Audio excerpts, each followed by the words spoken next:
Welcome back to Houston Life. Our next guest gained global exposure after being featured on Netflix's hit culinary shows Somebody Feed Phil and Ugly Delicious with a cooking style she developed while living right here in Houston. It blends Cajun comfort food with traditional Vietnamese recipes, and you can find her dishes at her local restaurant Cao Ba in Montrose. Let's welcome Chef Nikki Tran to Houston Life. It's so great to see you. Welcome to the show. I'm glad to be sitting next to you. We got some fans in the house. And let's talk about your journey here to Houston. You were born and raised in Vietnam, Yes. and then in 2004, you decided to pack up and move to Houston. Well, I was from somewhere else, upstate New York, but I moved to Houston toward the end of 2004, I believe. I don't remember a lot of things after I took auto shops. But anyways, yeah, I moved here toward the end of 2004, and I fell in love with crawfish, of course. Okay, and crawfish was not something that you ate growing up, right? No, that was all new to you here. No, it wasn't something that I liked either before coming here. I thought it was weird. You thought it was weird? I thought it was weird. So I did not grow up in Houston either, and I remember the first time I saw someone eating crawfish, and when they broke it in half and sucked the head, I was mortified. I was like, what are they doing? What are they doing? But shortly after that, you fell in love with crawfish, and that's something you decided to take those flavors to Vietnam. What was the response in Vietnam? It was crazy. People never had anything like that before.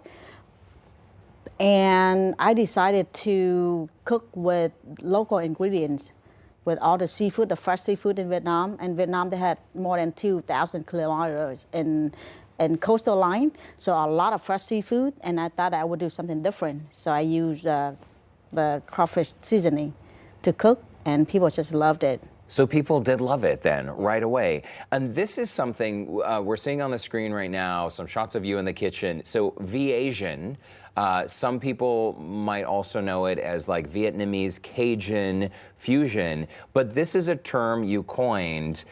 You found that people in Vietnam like the Cajun flavors. What's the response been here in Houston?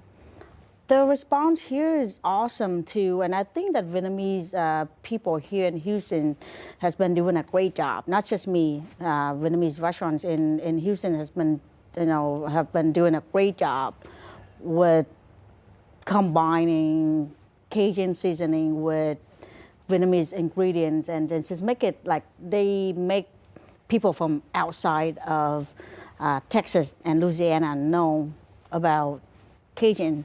And I feel like we deserve a term that Vietnamese Cajun is Viejun. That we deserve our own term, because I strongly believe that a lot of people from other states know the Cajun now because of Vietnamese people, Vietnamese restaurants in Houston. I believe so, so I just use that term. And it's fantastic, and you absolutely deserve the term. So Viejun, keep an eye out for it. Let's talk about your restaurant. So 5 years ago, you opened up Cao Ba.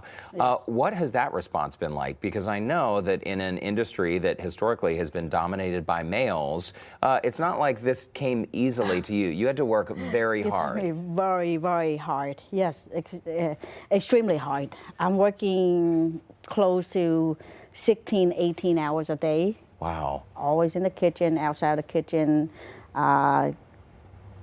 talking to customers, working with my employees, and trying to get them to know the cuisine and to love the cuisine like I do. And that's how you serve people better. And I have to be very hands-on to talk to people and get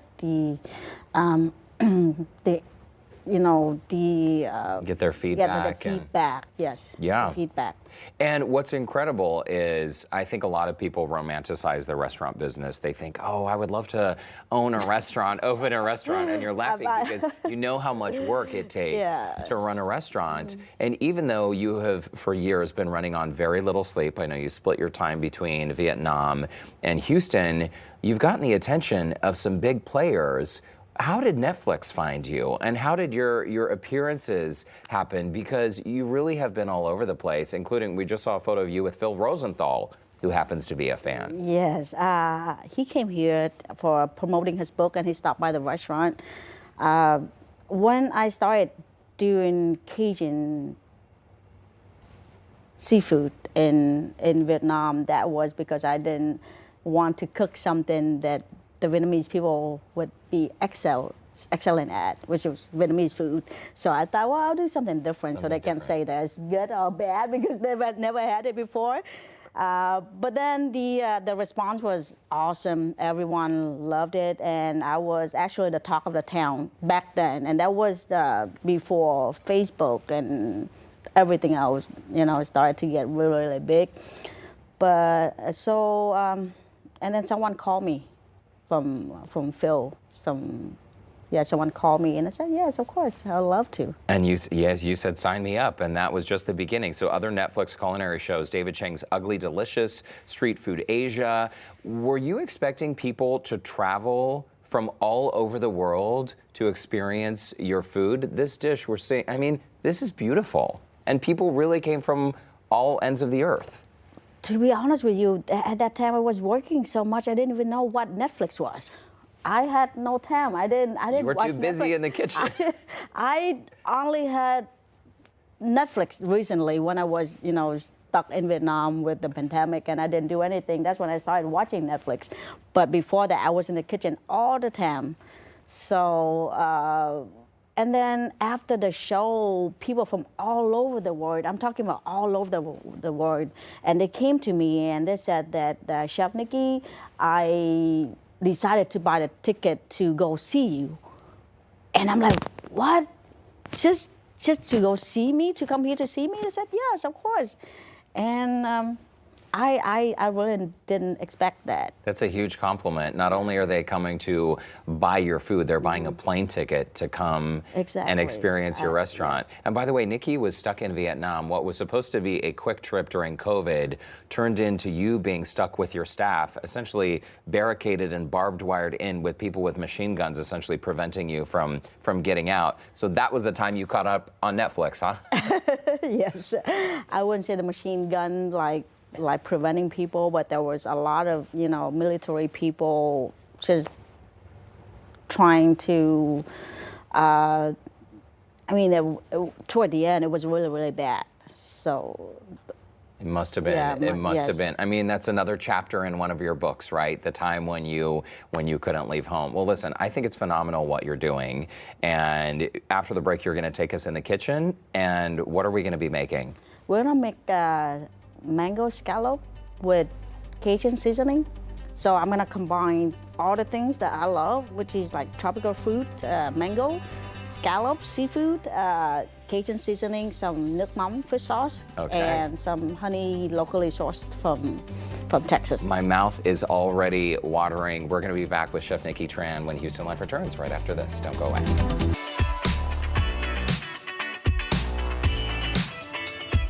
Welcome back to Houston Life. We are back with Chef Nikki Tran, head chef at Cao Ba Kitchen, and just in time for Asian American and Pacific Islander Heritage Month, you are creating a delicious scallops recipe, and as you mentioned before the break, this is combining Vietnamese and Cajun flavors. Yes. Okay, and if you want to check it out at the restaurant all month long, you're celebrating AAPI month. Look at this beautiful, beautiful dish. People can come and experience this Mondays through the month of May, is that right? Yes, yes. Okay, so a very special menu. You also feature Vietnamese-style snails and oysters. And if they look as beautiful as this dish, then sign me up. Let's go for it. This is the mango scallop recipe. Yes. Okay, I'm gonna do my best. Just tell me what to do.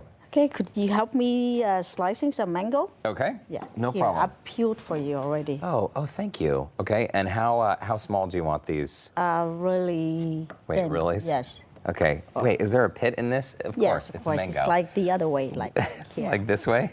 No, here. I'm gonna try it. Okay. Maybe you get me started. Yeah, you could do it at go. home really, really easy. Here, that's it. Okay, this mango is like a perfect ripeness then. Mm-hmm. Slicing off the pit there. And mango is something that, I mean, as a kid, we didn't have mangoes growing natively growing up. But back home, this is something you ate as a child? And while you're doing that, I'm gonna do my part over here, Okay. which is I'm gonna get some scallop. And those scallops are just so right on the shell, huh? Yeah, right on the shell. Then that's how Vietnamese people eat it. People love to eat fresh seafood, and Vietnamese people, we like bones and seafood and shells, and we love to eat with our hands. I didn't realize you So- could cook a scallop directly on the shell, huh? Yes, you can. Oh, wow. Yes, you can. So now I'm showing you. How hot is that skillet? Very hot. Okay. Okay, well, I continue slicing these. Do you want these sliced or diced? How often do you want these? Diced and minced. Okay, minced. I'll get Yes. them very, very small. So while I'm working on that, you've got the scallops on the skillet. On the skillet, and then I'm gonna get the butter, Okay. just And like Is there 1 ounce of butter on the other skillet? on the other skillet, yes, and then some garlic. How close of an eye do you have to keep on those scallops, Nikki? Because we put on the scallop and because of the shell, so it's very easy. You don't have to really pay a lot of attention. Okay. Because the shell is like cooking, is acting as like another skillet. Okay, so the shells Yeah. are conducting the heat Yes, then. yes. And how do you know when they're done? They turn white? They turn, I just know how they're done, but they turn like the clear part becomes white. Okay. Like, Gotcha. yes. Okay, I've got these It's mangoes. not clear anymore. Then you know it's Yes. ready. And you don't want to overcook them, correct? No, you don't. So we do medium heat for the butter, Okay. and we do I got these. medium heat or high heat for the scallop. Okay. Yes. And I've got these mangoes all chopped up. Are you using fresh garlic there? Because a lot of Yes, people. yes, fresh garlic. Fresh I use garlic. fresh garlic. I love everything fresh, and then that's the difference. That makes a big difference in everything. When you do everything fresh, when you use fresh ingredients, that's when you get fresh. The better flavors, right? Yes, the better flavor. All right. I am smelling So- that garlic. Okay. Would you like to put the mango in there? I will put the mango Yes. right in here. No problem. I'm trying to see. I'm amazed you trusted me with this knife, Chef Nikki. Yeah. I know I don't make the best sous chef. All right.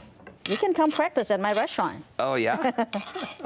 Yeah. Don't tell your customers So I'm that. gonna put like some fish sauce. Okay, so you're adding the fish sauce then Fish to the sauce. garlic and the butter. Yes. And it looks like those scallops are Yes. still cooking. Yes. And some green onion already chopped. Look how beautiful that is. Yes. And I'll let you do that. You put a pinch Just a pinch of this Just a pinch, Cajun just a little seasoning bit, yes. on the mango? on the mango. Okay, Yes. how's that? Just like that? Just like that. How Yes. beautiful that is. Okay. And there you go. Very, very nice.